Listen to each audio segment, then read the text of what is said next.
Hello guys, so Pitina TV Eats here. Yes, may video po tayo ngayon at meron tayong overripe banana. Gagawin natin siyang banana cake.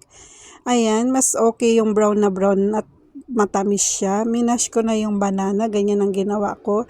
Ginamitan ko lang siya ng tinidor, pero pag meron kayong talagang panggamit para magmash siya ng okay naman. Tapos nilagyan ko na siya dyan ng 2 itlog.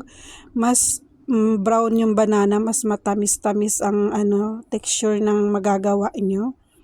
Ayan siya. Hinalo-halo ko lang guys, tinidor lang ginamit ko dyan kasi yan lang yung alam kong okay. Tapos nilagyan ko siya ng 3 kutsara na yogurt. Ayan.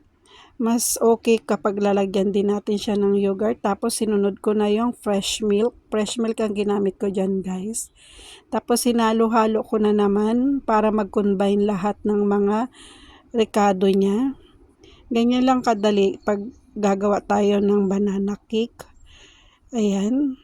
Pag ganyan ng niya, okay na yan. Nilagay ko na yung mga dry ingredient. Nilagyan ko siya ng baking powder. Tapos, nilagyan ko rin siya ng oil.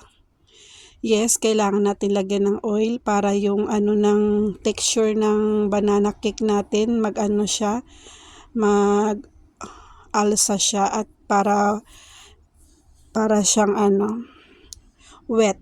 Ayan, nilagyan ko rin ng flour. 2 cup yung nilagay kong flour dyan guys. Tapos halu-haluin nyo lang hanggang mag-combine lahat ng mga ingredient na mga sahog niya. Pagkatapos niyan, ganyan na yung kailangan nating texture para i-bake na natin siya.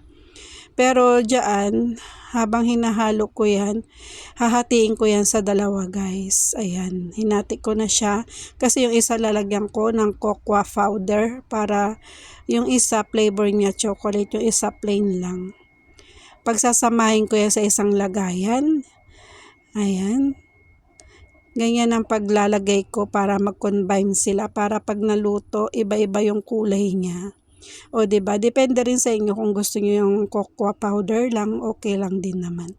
Pero mas gusto ko yung ganyan para maganda siya tignan. O diba kung nakikita niyo parang combine ang color ng plain saka yung cocoa. Tapos pag naluto siya, yung niya, yung finished product niya, magandang kakalabasan. Tapos nilagyan ko na rin siya ng chocolate sa ibabaw. Dinagdagan ko rin yan para masarap talaga. Hindi ko yan nilagyan ng sugar guys ha. Ayan, nilagyan ko rin siya ng nuts. At yan, 2 ang nagawa ko. Ayan, pinaano ko na yung oven ng 35 minutes. Tapos 230. Yan, hintayin natin maya-maya. Yan na siya guys, luto na. Napakalambot ng texture niya, tapos moist siya.